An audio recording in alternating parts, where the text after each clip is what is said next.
Hello, I'm Faith Moore, host of the podcast Storytime for Grown-Ups and author of the novel Christmas Carol.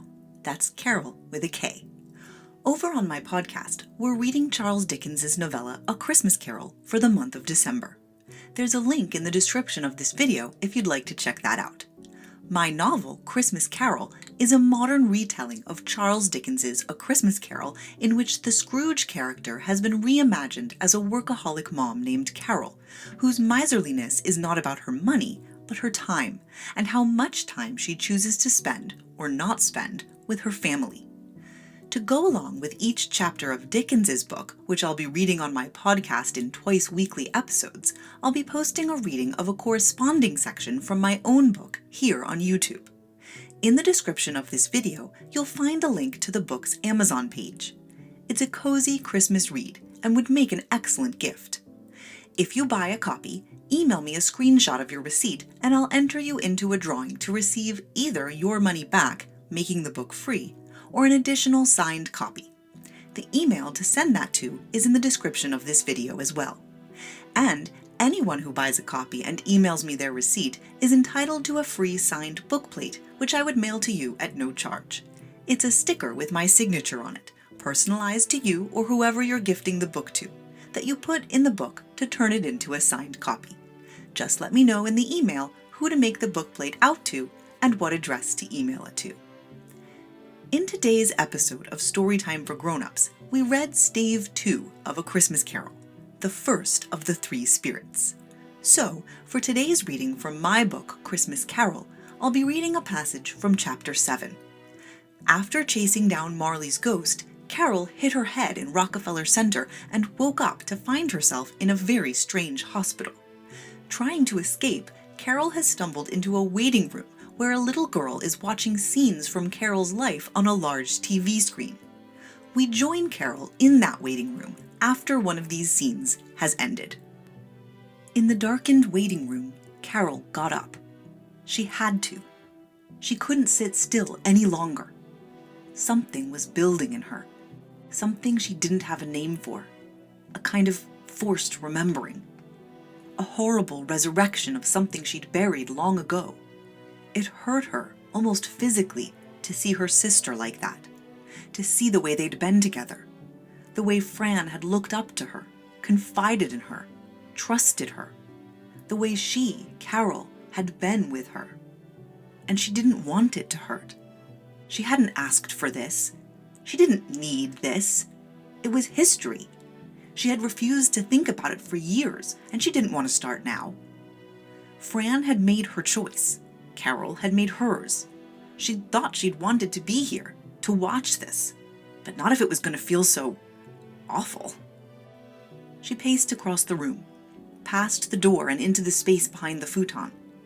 There were more of those uncomfortable-looking padded wooden chairs here, arranged haphazardly. A poster on a cork notice board, the words too shadowed to make out.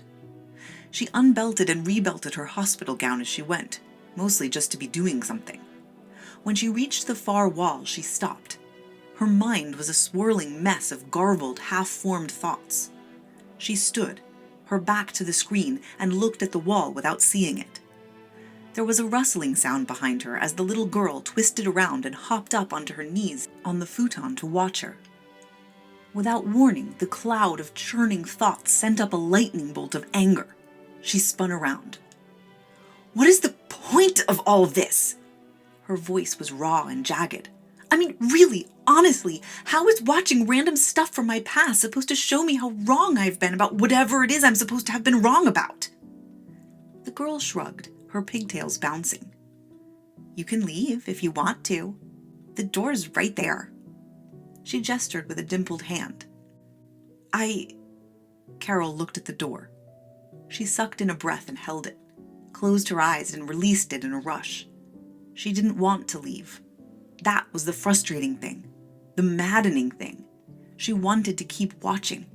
She wanted to see it all unfold, to live it again, to see her mother, and her sister too. But the pain, she didn't want the pain. Her life, her real life, seemed far away. Dworkin and the lawsuit and the meeting with his assistant, it was important, urgent even, to someone who had never seen her dead law partner running across a snow-covered road illuminated by the headlights of an oncoming car. The sense of purpose, of knowing exactly where she stood and what she was meant to do, that work usually gave her, had somehow been checked at the door.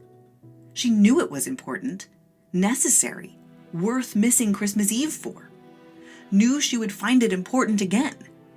But in this darkened waiting room, she had come somehow untethered from her life. The people moving across the screen felt more real to her than herself, as if she had become a shadow, as if she were the memory and they were real. Karol huffed dismissively and pushed her hair away from her forehead with her thumb and forefinger. "The least you could do is give me some clothes," she muttered. "You want a personal stylist, too?" The girl flopped back down onto the futon, pulling the popcorn bowl back into her lap. Karol flopped down next to her and took a handful. "Does this thing ever run out?" The bowl was just as full as it had been when Karol had reached into it the first time. The girl shrugged. "Hasn't yet." The screen lit up, bathing the room in white. Karol shielded her eyes. "Does it have to do that? Is there like a brightness control on the remote or—" "Shh, it's starting." "Oh," Karol breathed as a picture appeared on the screen. "Professor Fippleton's Christmas party!" She found that she was grinning, her hands clasped over her heart. She glanced at the little girl and cleared her throat, thrusting her hand into the popcorn bowl. The little girl seemed not to be paying attention. She was watching the screen with rapt attention, the picture reflected in her glasses. Karol shoved the popcorn into her mouth and leaned forward, tucking her hair behind her ears. A cozy living room appeared on the screen. 2 oversized leather armchairs flanked a working fireplace, a crackling blaze dancing in the hearth. A matching sofa faced the fireplace, set on a burgundy oriental rug.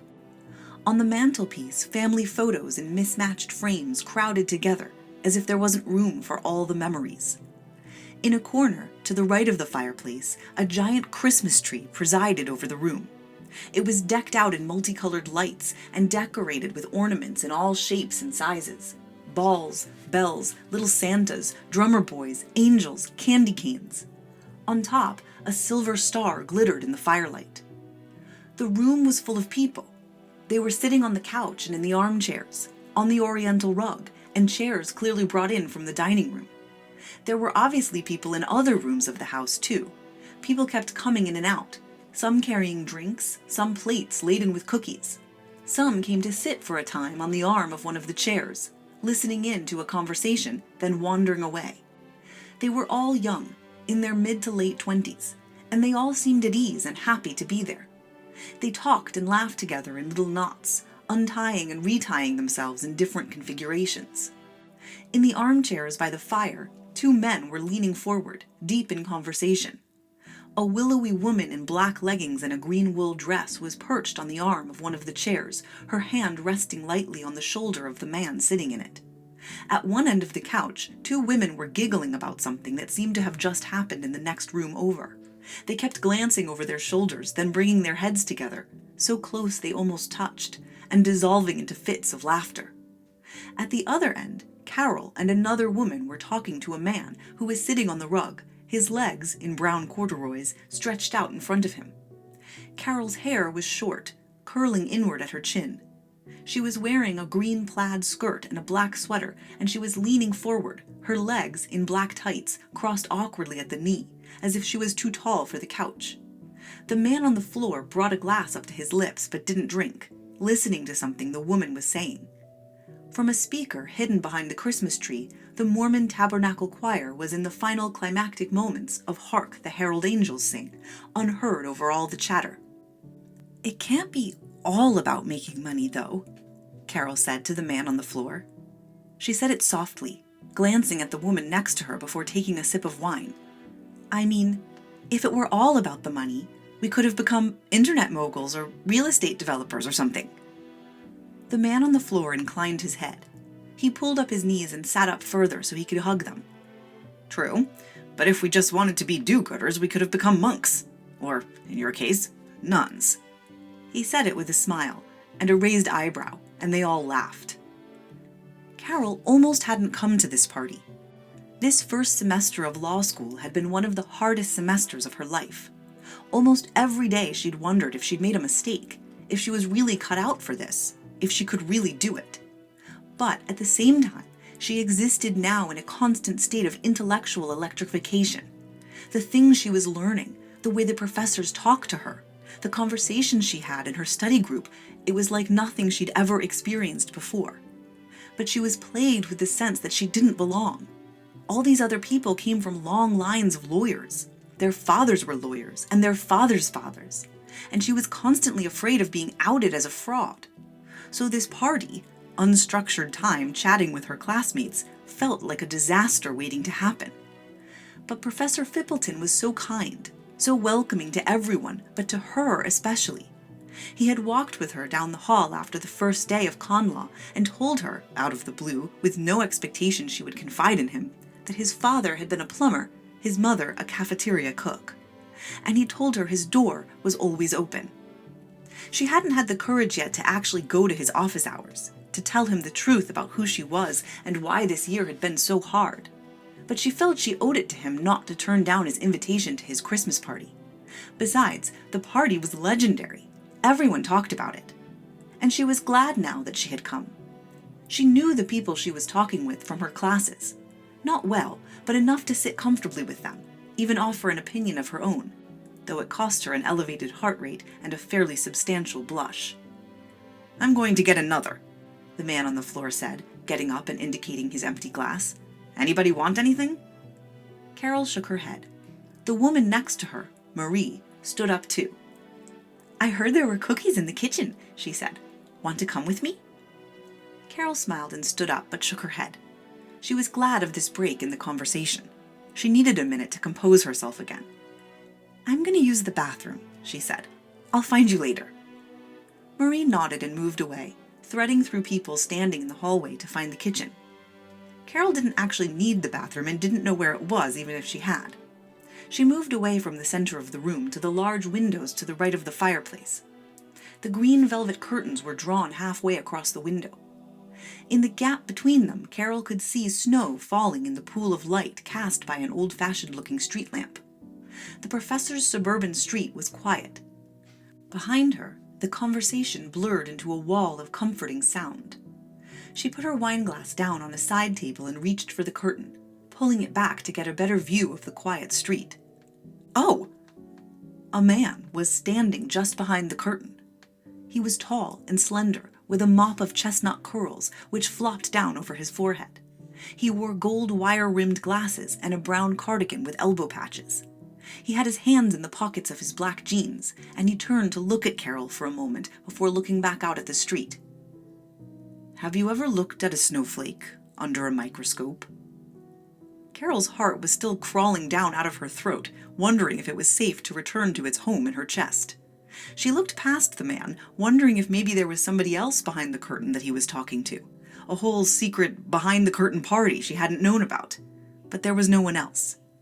Are you talking to me?" she said. "Every single one of them has exactly 6 points," the man said, still looking out the window.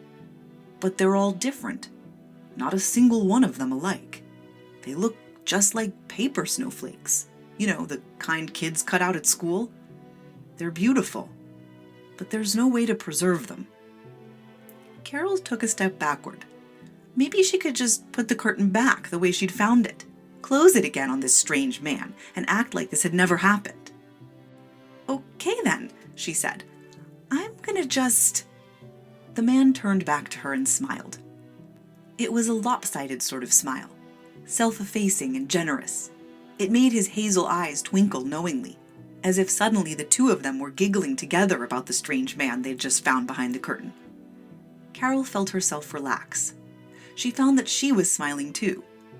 She took a step closer, came up beside him and rested her hip against the windowsill, surveying him. He met her gaze, his smile softening. "Do you always hide behind curtains at parties?" she asked. "I wasn't hiding," he said, looking surprised. "I wanted to watch the snow falling, and the light from the room was making it hard to see out, so He pulled on the curtain a little to demonstrate.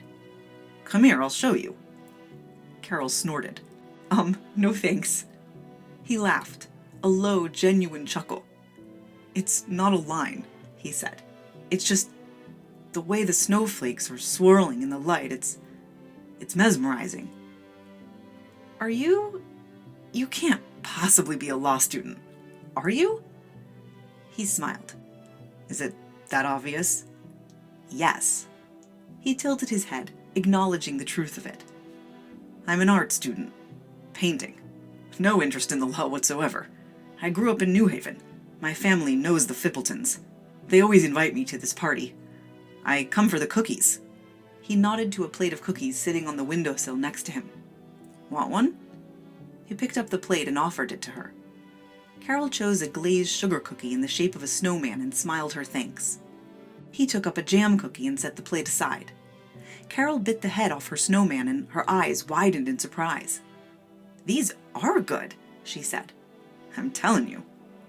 Karol realized that the tightness in her chest, the fear of being exposed, of saying the wrong thing, had loosened without her knowledge or consent. She swallowed her bite of cookie and hopped up to sit on the windowsill. I'm Karol, she said. I am a law student, but it's possible I shouldn't be. She took another bite of her cookie, not sure why she'd said that, but strangely not embarrassed that she had. From where she was sitting, she could see the people in the living room, chatting and laughing and milling around. And if they'd wanted to, they could have seen her, too. The green velvet curtain brushed her shoulder where she sat on the sill, but it didn't hide her. And now that she'd exposed him, the man was visible, too, leaning against the windowsill and eating his cookie. But they were removed enough from the rest of the party guests that it was unlikely anyone would come to join them. I'm Beau, he said.